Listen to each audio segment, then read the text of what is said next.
mulai, lebih baik kita kenalan dulu yuk. Kami berdua adalah mahasiswa program studi akuntansi dari Universitas Negeri Surabaya. Saya Anastika Devi Kurniawati dan rekan saya di sini. Saya Aura Gading. Hari ini kita mau ngobrolin tentang balance scorecard. Balance scorecard adalah salah satu alat manajemen strategis yang banyak banget dipakai perusahaan untuk mengukur kinerja mereka.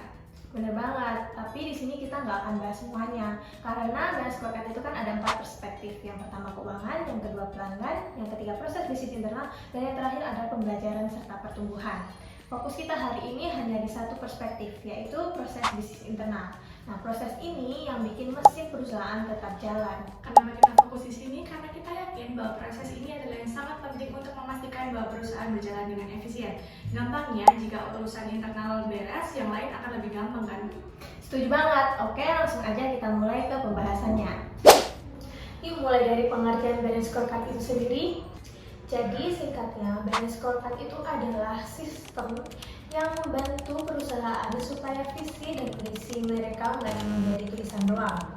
Nah, sistem ini membantu mereka menerjemahkan strategi besar ke dalam tindakan nyata yang bisa diukur. Pengukuran balance scorecard nggak cuma soal uang aja ya, makanya ada 4 perspektif yang lain. Salah satunya adalah perspektif keuangan. Dalam perspektif ini akan lebih berfokus pada hasil akhirnya saja, sedangkan proses bisnis internal yang sedang kita bahas akan lebih berfokus ke dalam inti perusahaan. Maksudnya, bagaimana sih perusahaan itu akan terus berkembang lewat proses-proses yang ada di dalamnya. Perspektif ini akan membantu perusahaan dalam menilai dan memperbaiki proses-proses yang ada di dalamnya. Tujuannya adalah supaya operasional perusahaan dapat berjalan lebih efektif dan efisien. Ada 3 aspek utama di perspektif ini. Yang pertama, proses inovasi, proses operasi, dan proses layanan purna jual.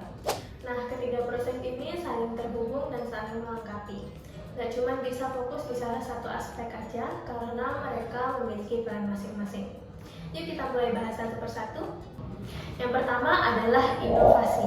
Nah, inovasi ini adalah awal dari semua proses, di mana di tahap ini perusahaan membuat ide-ide untuk menciptakan sebuah produk atau jasa untuk memenuhi kebutuhan pelanggan, baik yang sudah ada ataupun yang belum mereka sadari. Nah, inovasi ini penting banget teman-teman, apalagi di era sekarang di mana kompetisi semakin ketat. Dan inovasi ini memiliki 4 tipe atau yang biasa sering disebut dengan kuadran inovasi. Kuadran pertama adalah improving core business. Nah, inovasi di sini fokusnya kecil-kecilan aja, alias nambahin sesuatu ke produk atau layanan yang udah ada. Misalnya, bikin varian rasa baru untuk makanan kemasan atau memperbaiki kemasan supaya lebih menarik. Nah, teman-teman, di inovasi ini itu nggak mahal dan cepet banget dilakuin. Tapi kelemahannya adalah gampang banget ditiru oleh kompetitor lain. Contohnya, pas satu merek minuman kemasan itu bikin varian rasa baru, nanti di beberapa bulan kemudian ada kompetitor lain yang ikutin juga. Pada kuadran kedua yaitu exploiting strategic advantages. Di sini perusahaan mulai membawa produk mereka ke pasar yang baru. Jadi fokusnya bukan merubah produk, tapi memperluas jangkauan. Misalnya, perusahaan lokal yang ada di Indonesia yang cuma jualan di Indonesia mulai ekspansi ke Asia Tenggara. Jadi produknya sama tapi pasarnya yang berbeda. Strategi ini bagus banget untuk diterapkan, tapi tantangannya adalah kompetitor baru di pasar yang sama. Lanjut ke kuadran ketiga, yaitu developing new capabilities. Nah, inovasi di sini mulai fokus ke pengembangan kemampuan baru. Jadi, perusahaan mulai investasi ke teknologi dan sumber daya baru untuk meningkatkan pengalaman pelanggan. Misalnya, perusahaan e-commerce nambahin layanan pengiriman super cepat yang sebelumnya nggak ada. Atau perusahaan kosmetik yang bikin teknologi baru yang bisa personalisasi produk sesuai dengan kebutuhan kulit pelanggan. Tapi ada kelemahannya juga.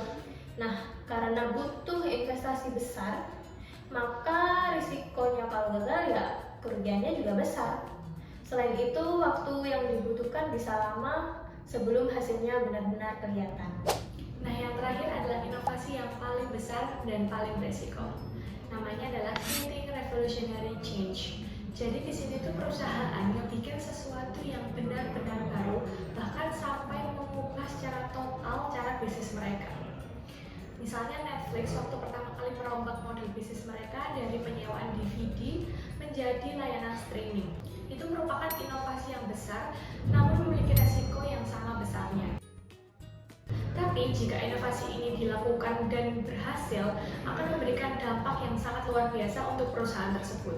Dan biasanya yang melakukan inovasi ini, perusahaan itu akan menjadi pelopor di industrinya. Sekarang kita masuk ke proses operasi. Nah, kalau tadi inovasi adalah tahap awal yang menghasilkan ide-ide produk atau layanan, pada tahap ini, ide tersebut akan diwujudkan. Bisa dibilang ini adalah dapurnya perusahaan. Nah, proses ini meliputi berbagai tahapan, yaitu pengadaan bahan baku, produksi, hingga distribusi. Nah, proses ini harus dilakukan seefisien mungkin, karena kalau enggak, ya perusahaan akan kehilangan banyak sumber daya. Jadi, fokusnya adalah menghasilkan produk atau layanan berkualitas tinggi dengan biaya serendah mungkin. Sebagai contoh, kita bisa lihat di perusahaan manufaktur. Perusahaan otomotif seperti Toyota yang terkenal dengan sistem produksinya yang disebut dengan Toyota Production System. Sistem ini berfokus menghilangkan pemborosan yang terjadi di setiap tahap produksinya. Jadi efisiensi di sini bukan hanya soal biaya, tapi juga waktu. Nah, jadi kalau prosesnya lancar, pelanggan pun merasa puas karena mereka dapat produk atau layanan yang cepat dan berkualitas. Sekarang kita akan masuk ke proses yang terakhir pada perspektif bisnis internal, yaitu layanan purna jual. Jadi jika tadi di operasi kita berfokus pada sebelum produk sampai ke pelanggan, di sini kita akan lebih berfokus pada apa yang terjadi setelahnya. Layanan purna jual adalah semua aktivitas yang dilakukan oleh perusahaan untuk memastikan bahwa pelanggan tersebut puas setelah menerima produk dari mereka. Misalnya ada garansi perbaikan atau pergantian produk, ataupun juga layanan pelanggan. Kenapa layanan purna jual itu penting? Karena pelanggan itu nggak hanya ingin produk yang bagus, tapi pelanggan juga ingin merasa dihargai setelah membeli produk dari perusahaan tersebut. Perusahaan yang dapat melakukan layanan purna jual dengan baik akan meningkatkan loyalitas pelanggan. Serasa kita sudah sampai di ujung pembahasan. Dari apa yang kita jelaskan sebelumnya, kita dapat menarik kesimpulan bahwa proses bisnis internal dalam balance scorecard akan sangat berpengaruh bagi kesuksesan perusahaan.